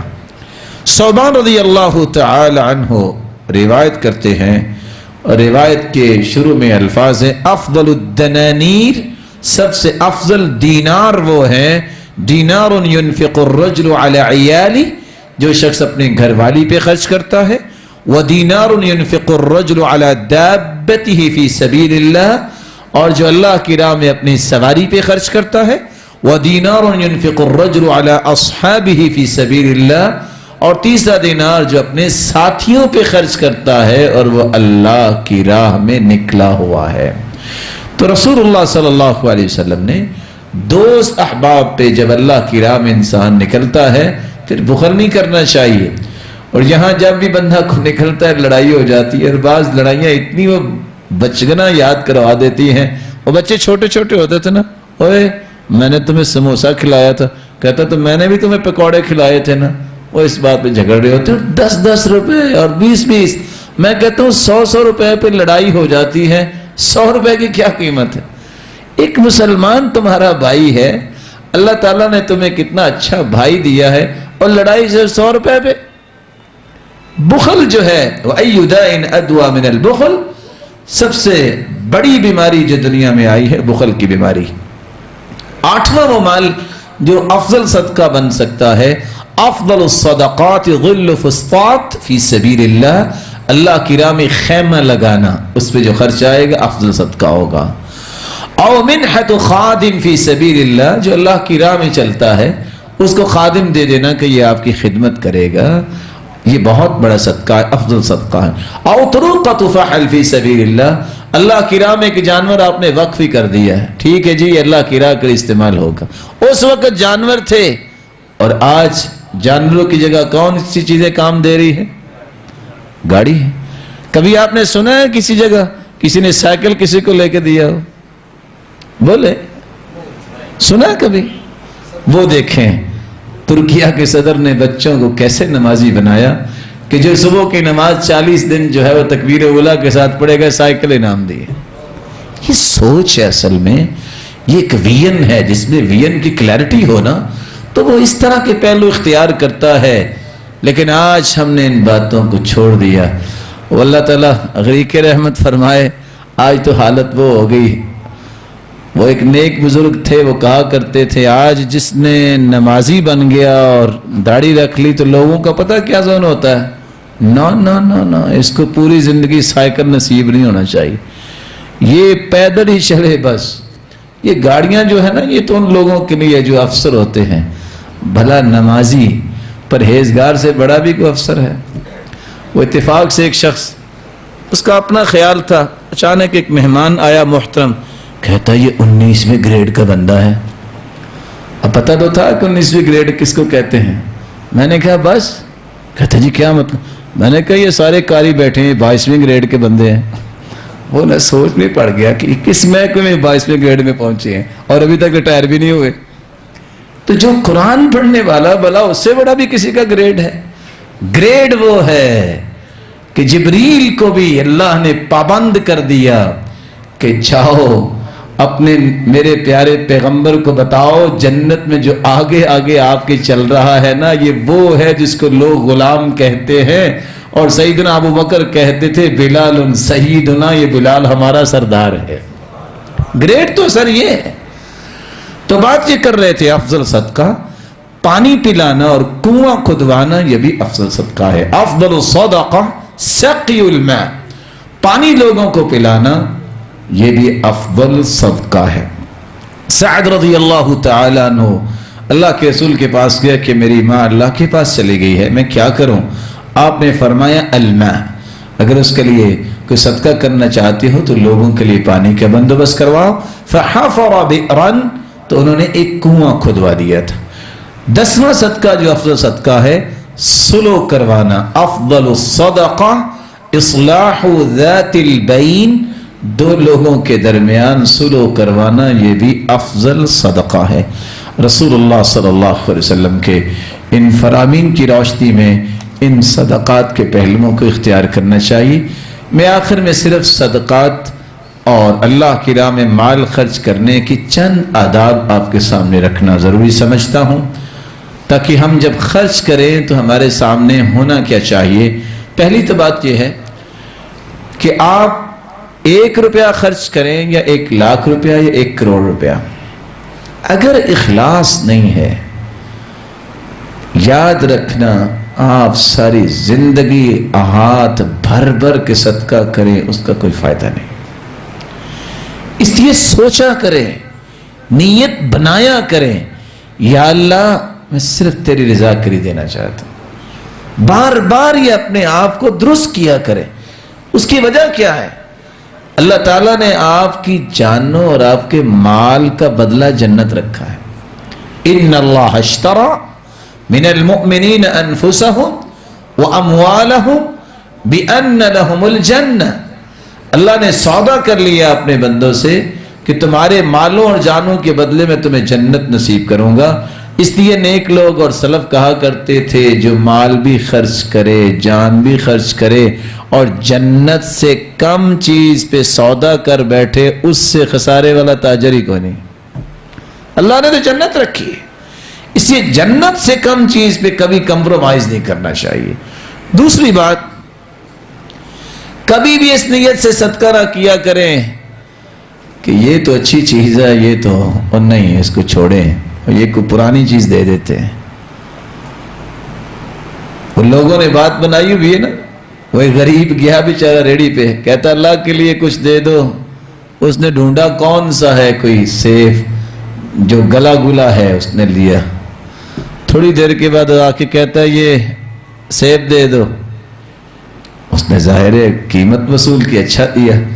وہ دونوں سیب اٹھا کہتا اللہ دیکھ لے یہ تیرے لیے دیا ہے یہ میرے لیے دیا ہے، دیکھ لے ان کا حال. یہی وجہ ہے کہ ہمیں اس بات کو دیکھنا ہوگا، اس چیز کو میں پسند نہیں کرتا وہ کسی کو دیتے وقت مجھے سوچنا چاہیے کہ اس کی بھی عزت نفس ہے. اور کچھ لوگ تو کہا کرتے ہیں نا کیلا کھا کے چھلکا نہ پھینکیں، کیوں؟ کوئی پھسل نہ جائے. لیکن جن کو اللہ نے سمجھ دی ہوتی وہ کہتے ہیں نہیں اس لیے نہ پھینکو جو نہیں کھا سکتا اس پہ گزرے گی کیا. اس لیے ہمیشہ اچھی چیز دینے کی کوشش کیا کریں. اور تیسرا ادب یہ ہے رسول اللہ صلی اللہ علیہ وسلم نے جو سمجھایا، حلال مال کا صدقہ اللہ کے ہاں قبول ہوتا ہے. ان اللہ طیب لا يقبل الا طیبا، اللہ پاک ہے تو پاک چیز کو ہی پسند کرتے ہیں. آپ نے سنا ہوگا فلاں شخص جو ہوتا تھا نا تھا تو چور لیکن صدقہ بڑا کرتا تھا. سنا ہے کہ نہیں سنا ہے؟ اصل وجہ کیا ہے؟ علماء نے اس کی وجہ بیان کی. کہ اصل بات یہ ہے وہ چور جب چوری کر کے آتا تھا تو جو مال لے کے آتا تھا وہ بھی نیک لوگوں نے یتیموں کے لیے رکھا ہوا تھا. چلو ان کے گھر سے ادھر نہیں گیا تو ادھر سے چلا گیا. اب کیوں نہیں کچھ اور صدقہ کرتا؟ بولے اب کیوں نہیں کچھ اور صدقہ کرتا؟ کہ وہ لاتا ہے تو وہ بھی سود کا مال ہوتا ہے, وہ یتیموں کی طرف کدھر جائے گا؟ وہ انہوں نے رکھا ہی نہیں ہوتا. جو اللہ کے لیے رکھا ہوتا ہے تو اللہ نے جہاں پہنچانا ہے وہ اس رستے سے نہیں پہنچا تو اس رستے سے پہنچ جائے گا. حلال مال کا صدقہ قبول ہوتا ہے. رسول اللہ صلی اللہ علیہ وسلم نے فرمایا کہ جو شخص وضو نہیں کرتا اس کی نماز نہیں ہوتی. اسی طرح وَلَا صَدَقَةٌ مِّنْ غُلُولٍ, غلول کا جو صدقہ ہے, دھوکے اور فراڈ سے حاصل کیا گیا مال, ایسے مال کا صدقہ قبول نہیں ہوتا. وہ ایک قصہ بیان کیا جاتا ہے کہ ایک شخص نے ایک سیب چوری کیا اور وہ صدقہ بھی کر دیا. اس سے پوچھا یہ کیا کیا تم؟ کہتے ہیں 9 سیبوں کی نیکی لی اور کیا کیا؟ 9 سیبوں کی نیکی لی. وہ کیسے؟ کہا جب سیب چوری کیا تو ایک چوری میرے کھاتے میں لکھی گئی, میں نے ایک سیب صدقہ کیا تو 10 سیبوں کا اجر, والحسنۃ بعشر امثالھا, ایک ایک سے کٹ گیا, باقی 9 سیب بچے. کیا حسابی ہے جی؟ تو کہنے والے نے کہا جو سیب چوری کیا تھا وہ تو چوری لکھی گئی, جو صدقہ کیا وہ قبول نہیں ہوا, صرف چوری ہی کھاتے میں رہ گئی ہے. یہ چلاکیاں جو ہے نا کیلکولیٹر کی دنیا میں چلتی ہیں, اللہ کے ہاں نہیں چلتی. یہ جو جمع تفریق کے جادوگر ہوتے ہیں ہمیشہ ایسے ہی نقصان اٹھاتے ہیں. تو حلال مال سے صدقہ دینا چاہیے. پھر اس میں چوتھی بات سبقت لے جانے کی خواہش ہر وقت ہونی چاہیے. ہمارا یہ ذہن ہوتا ہے نہیں فلاں بولے گا نا تو پھر میں بولوں گا, جبکہ صحابہ یہ کہتے تھے کہ میرا اس نیکی میں سبقت لے جانا ہی میری فضیلت ہے. عمر رضی اللہ تعالی عنہ نے فرمایا کہ اللہ کے رسول نے جب صدقے کا حکم دیا تو میں نے کہا الیوم اسبق ابا بکر, آج میں سبقت لے جاؤں گا ابو بکر سے. ان سبقتہ یوما, اگر میں سبقت لے سکتا ہوں. سارے گھر کا آدھا مال لا کے پیش کر دیا. جب سیدنا ابو بکر تشریف لائے تو پوچھا ما ابقیت لأہلک, ابو بکر گھر کیا چھوڑ کے آئے ہو؟ فقال ابقیت لہم اللہ ورسولہ, میں گھر میں یا اللہ کی محبت چھوڑ کے آیا ہوں یا اس کے رسول کی محبت چھوڑ کے آیا ہوں. تو عمر کہتے ہیں قلت لا اسبقہ الی شیء ابدا, میں ابو بکر سے پوری زندگی سبقت نہیں لے جا سکتا. 5واں جو ادب ہے کہ موت سے پہلے پہلے اور بیماری سے پہلے پہلے صدقہ کرے. بیمار جب بندہ ہو جائے تو پھر تو سارے صدقہ کرتے ہیں, فوت ہو جائے تو اولاد کا بھی اس وقت لوہا گرم ہوتا ہے, چلو جی چھوڑیں یہ میرے ابا جان کی طرف سے دے دیں, اس وقت تو سارے تیار ہوتے ہیں. اور یہ بھی بتانا بس اوقات مقصود ہوتا ہے کہ دیکھو جی انہوں نے باپ کے لیے یہ کام کر دیا. صحت کی حالت میں بیماری سے پہلے, موت سے پہلے صدقہ کیا جائے, یہ ادب ہے. اور بہت ضروری ادب جو 6واں ادب ہے, کبھی بھی صدقہ کر کے خاموش نہ رہا کریں, اس کی قبولیت کی خود بھی دعا کیا کریں.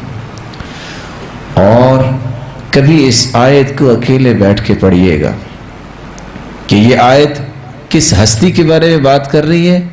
ابراہیم علیہ السلام اور اسماعیل علیہ السلام, اتنے برگزیدہ پیغمبر. وَإِذْ يَرْفَعُ إِبْرَاهِيمُ الْقَوَاعِدَ مِنَ الْبَيْتِ وَإِسْمَاعِيلُ رَبَّنَا تَقَبَّلْ مِنَّا إِنَّكَ أَنْتَ السَّمِيعُ الْعَلِيمُ. باپ بیٹا نبی ہیں, دونوں نے مل کے اللہ کا گھر بنایا, اللہ کے حکم سے بنایا. بنانے کے بعد کیا کر رہے ہیں؟ دونوں ہی دعا کر رہے ہیں یا اللہ قبول کر لے. نبی کہہ رہے ہیں. تو اس لیے کوئی نیکی جب انسان کرتا ہے, جب صدقہ کرتا ہے تو میرے بھائی اس کی قبولیت کے لیے دعا کیا کریں.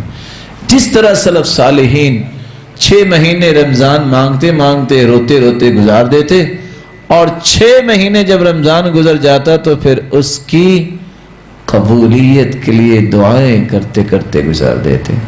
رسول اللہ صلی اللہ علیہ وسلم نے یہ چند جو آداب بیان کیے ہیں، اگر آپ زکوٰۃ دینا چاہتے ہیں تو اس کے 8 مصارف قرآن نے بیان کیے ہیں۔ انما الصدقات للفقراء، فقیروں کے لیے، والمساکین، مسکینوں کے لیے، والعاملین علیہا، اور جو ان لوگوں کا بندوبست کرتے ہیں اس کی تنخواہ بھی سے دی جا سکتی ہے، والمؤلفۃ قلوبہم، اور تالیف قلب کے لیے بھی دیا جا سکتا ہے زکوٰۃ سے، وفی الرقاب، کسی کی گردن کو آزاد کروانے کے لیے، والغارمین، مقروض کا قرض اتارنے کے لیے، وفی سبیل اللہ، اللہ کی راہ میں، وابن السبیل، اور مسافر کو، خواہ مسافر کروڑ پتی ہے اپنے گھر میں، اگر کسی سفر میں پریشان ہو گیا ہے تو اس کو زکوٰۃ سے دیا جا سکتا ہے۔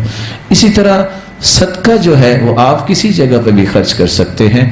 الساعی علی الارملۃ والمسکین کالمجاہد فی سبیل اللہ، مسکین کے لیے کوشش کرنے والا، بیوگان، ایسی عورتیں جن کے خامد دنیا سے رخصت ہو گئے اور بچوں کی پرورش ان کے کندھوں پہ آن پڑی ہے، ایسی عورتوں کے لیے کوشش کرنا، اور مسکین کے لیے کوشش کرنے والے کو اجر اتنا ملتا ہے جتنا کو میدان جہاد میں جہاد کر رہا ہے۔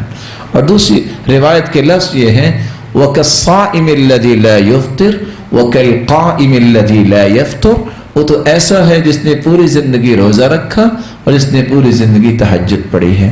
رسول اللہ صلی اللہ علیہ وسلم نے فرمایا سبع یجرى للعبد اجرهن وهو في قبره بعد موته، 7 چیزیں انسان کے مرنے کے بعد بھی اس کے لیے ثواب پہنچنے کا ذریعہ بنتے ہیں، جس کو آج ایک لفظ بولا جاتا ہے نا، ایصال ثواب۔ ایصال ثواب کے شرعی یہ طریقے ہیں۔ اگر آپ ثواب پہنچانا ہی چاہتے ہیں تو یہ بندوبست خود کر کے جائیے۔ کیسے بندوبست ہوگا؟ من علم علما، کسی نے علم سکھا دیا، وہ مٹی میں چلا گیا، جب تک علم سیکھنے والے جو نیکیاں کریں گے یہ پروفٹ ادھر ڈپازٹ ہوتا رہے گا۔ وَنَشَرَ، دوسری روایت میں آتا ہے خود نہیں علم آپ سکھا سکے کیونکہ آپ پڑھے نہیں ہیں، اس کی نشر و اشاعت کا بندوبست کر دیں۔ کیسے بندوبست ہوگا؟ اس اچھی بات کو سن کے آگے پہنچا دو، اس کی کیسٹ ریکارڈ کر کے کسی کو سنا دو، کتاب وہاں تک پہنچا دو، کوئی ایسا ذریعہ جس سے آپ علم کی نشر و اشاعت کا ذریعہ بنتے ہیں، یا آپ کے لیے صدقہ جاریہ ہوگا۔ رسول اللہ صلی اللہ علیہ وسلم نے فرمایا او اجرا نہرا، نہر کھدوا دینا، او حفر بئرا، یا کنواں کھدوا دینا، او غرس نخلا، یا کوئی کھجور کا درخت لگا دے، او بنا مسجدہ، یا کوئی مسجد بنا دے، او ورث مصحفا، یا کوئی قرآن مجید کا نسخہ وراثت میں چھوڑے، قرآن مجید خریدو مسجد میں رکھوا دو، او ترک ولدا صالحا یستغفر له بعد موتی، یا اس نے اپنی اولاد کی اتنی اچھی تربیت کی کہ اس کے بعد وہ دعائیں کرتا ہے، او صدقۃ اخرجها فی صحته وحیاته، یا ایسا صدقہ جو اس نے صحت کی حالت میں نکالا اور اس صدقے کو اس نے اللہ کی رضا کے لیے ایسے وقت میں پیش کیا جس وقت اس کو ضرورت تھی اور وہ صحت مند تھا، اس وقت کا صدقہ جو ہے انسان کے لیے صدقہ جاریہ بنتا ہے۔ اللہ رب العزت سے دعا ہے اللہ رب العزت ان مسائل کو سمجھنے کی توفیق عطا فرمائے۔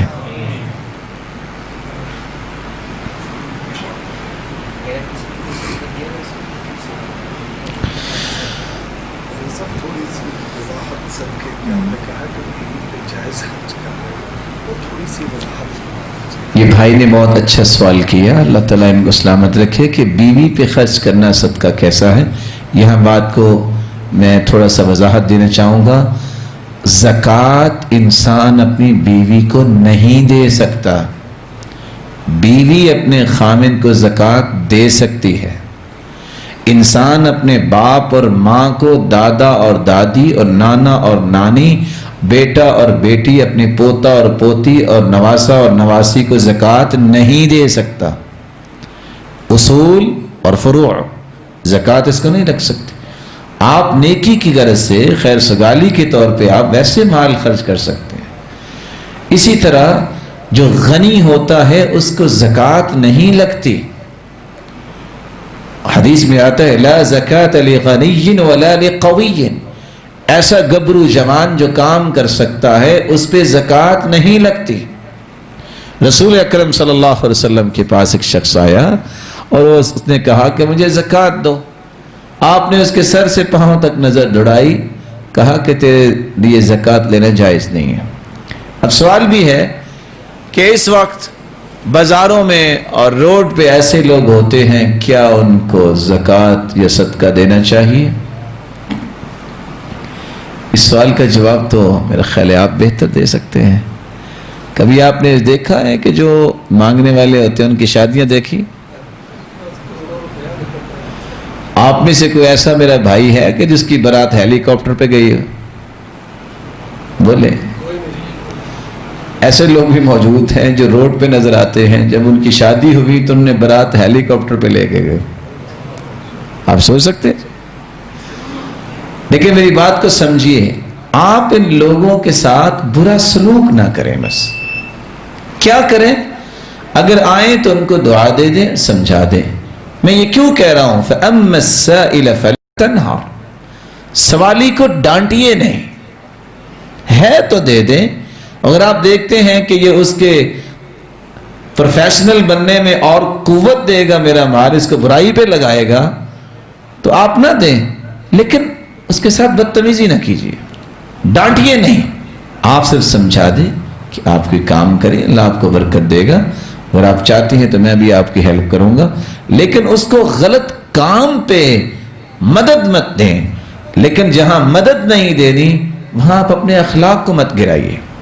یہ دونوں باتیں آپ کو ہمیشہ یاد رکھنی چاہیے، اور بہت اچھا ہو کہ اگر آپ اکیلے اس کو کسی طریقے سے سمجھا سکیں۔ اور میں ایسے لوگوں کو جانتا ہوں، اللہ تعالیٰ ان کو کروڑہ برکتیں دیں۔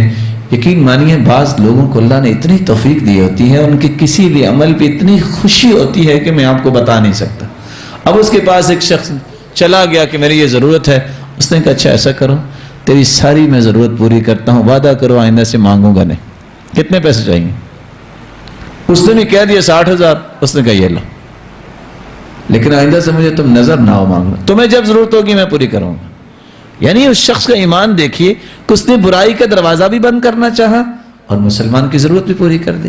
تو بہت سارے ایسے لوگ تاجر موجود ہیں کہ جن کو دیکھ کے یاد آتا ہے کہ اللہ نے ان کو بہت توفیق سے نوازا ہے۔ یہ واقعی اللہ کے رسول کا جو فرمان ہے، جو سچے تاجر ہے قیامت کو نور کے ممبروں پر ہوں گے، ایسے لوگ زندہ ہیں۔ لیکن برائی کو ختم کرنا حکمت اور بصیرت سے، یہ بھی ایک کمال ہے۔ لڑائی کر کے برائی کو ختم نہیں کرتے، برائی کو ختم کرنے کے لیے حکمت جو ہے اور بصیرت اس کو استعمال کرنا چاہیے۔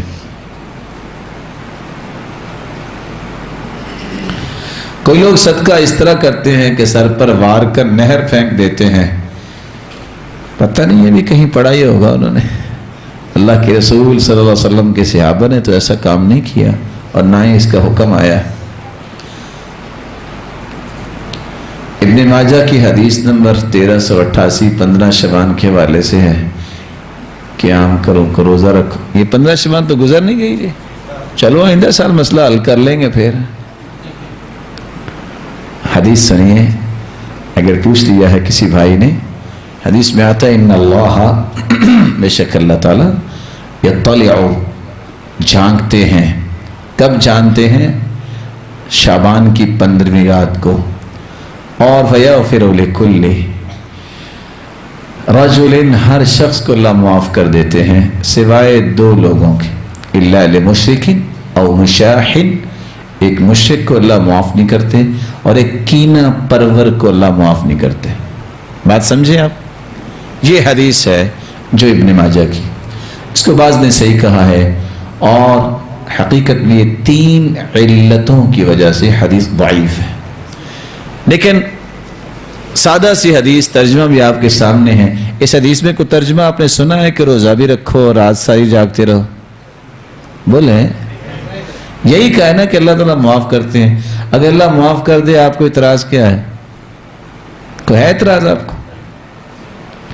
یعنی اس حدیث سے کہاں یہ نکلتا ہے کہ ساری رات آپ جاگیں اور عبادت اس کے لیے خاص کریں، روزہ رکھیں؟ کو نکلتا ہے؟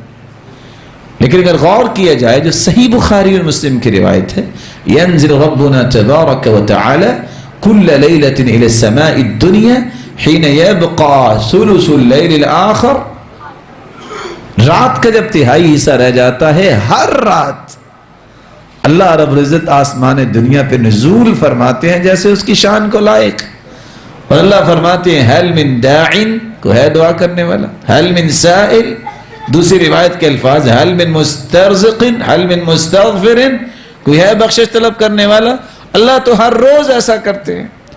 رات کیا حدیث کہتی ہے ابو موسیٰ اشعری رضی اللہ تعالیٰ عنہ کی، ان اللہ یبسط یدہ بالنہار لیتوب مسیء اللیل ویبسط یدہ باللیل یتوب مسیء النہار۔ اللہ دن کو ہاتھ پھیلاتے ہیں، کو ہے رات کے اندھیرے سے دھوکہ کھا گیا، گناہ کر بیٹھا، مجھ سے معافی مانگ لی، میں معاف کرتا ہوں۔ کوئی ہے جس نے دن کو گناہ کیا، رات کو ہاتھ پھیلاتے ہیں، میں اس کو معاف کر دوں۔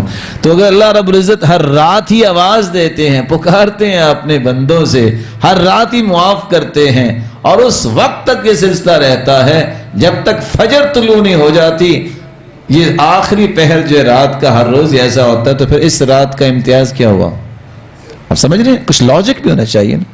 اور اگر اس روایت کو جس نے صحیح کہا ہے مان بھی لیا جائے تو اس سے کہاں ثابت ہوتا ہے کہ اس کی کوئی الگ سے عبادت ہے اور اس دن روزہ رکھنا چاہیے؟ کہاں لکھا ہے؟ حدیث کو اس کے سیاق میں سمجھنا چاہیے اور کسی بھی فتنے کا شکار نہیں ہونا چاہیے۔ لڑکیوں کی وراثت کے بارے میں کیا حکم ہے؟ وہی حکم ہے جو لڑکوں کی وراثت کے بارے میں ہے۔ وراثت تو اللہ تعالیٰ کا قانون ہے، جو لڑکوں کے لیے قرآن ہے وہ لڑکیوں کے لیے بھی قرآن ہے۔ یوصیکم اللہ فی اولادکم للذکر مثل حظ الانثیین، قرآن ایک ہی ہے، لڑکیوں کے لیے بھی اور لڑکوں کے لیے بھی۔ ایک حصہ اگر عورت کا ہے تو 2 حصے مرد کے ہیں، اور جو کہتا ہے کہ میں نے معاف کر دیا، میں نے تو لینا نہیں، اس کو اللہ سے ڈرنا چاہیے۔ اللہ کا حکم ہے لو بعد میں صدقہ کر دو، اپنی اولاد کو کیوں محروم کر رہے ہو؟ اس لیے فرمایا صدقہ اس وقت کرو، یہ نہ ہو کہ سارا صدقہ کر دو وعالۃ یتکففون الناس، کہ تمہارے بچے پھر لوگوں کے سامنے ہاتھ پھیلاتے رہیں۔ تو اس لیے اتنا سخی سرور بننے کی بجائے اللہ کے فیصلوں پہ پابند رہنا چاہیے انسان کو۔ گھر بنا کر بیچنے کا کاروبار ہے، اس پر زکوٰۃ دینی ہوگی، کیا خیال ہے جی آپ کا؟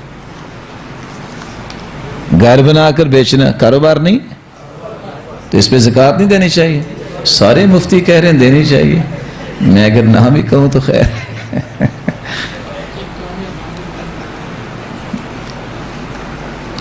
اللہ نے بیٹا دیا آپ کو، کہتے ہیں بچے کے کان میں اذان دینی چاہیے کہ نہیں، لیکن بچہ کافی بڑا ہو گیا ہے، دوبارہ تو نہیں دینی۔ بچے کے کان میں اذان دے دینی چاہیے۔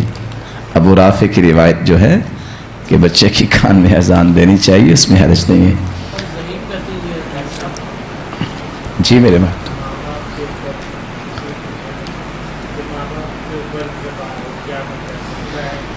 ماں باپ کے اوپر زکوٰۃ نہیں دینی چاہیے۔ ماں باپ سے بڑھ کے نعمت کیا ہے؟ انت ومالک لابیک، تم بھی اور تیرا مال بھی تمہارے باپ کا ہے۔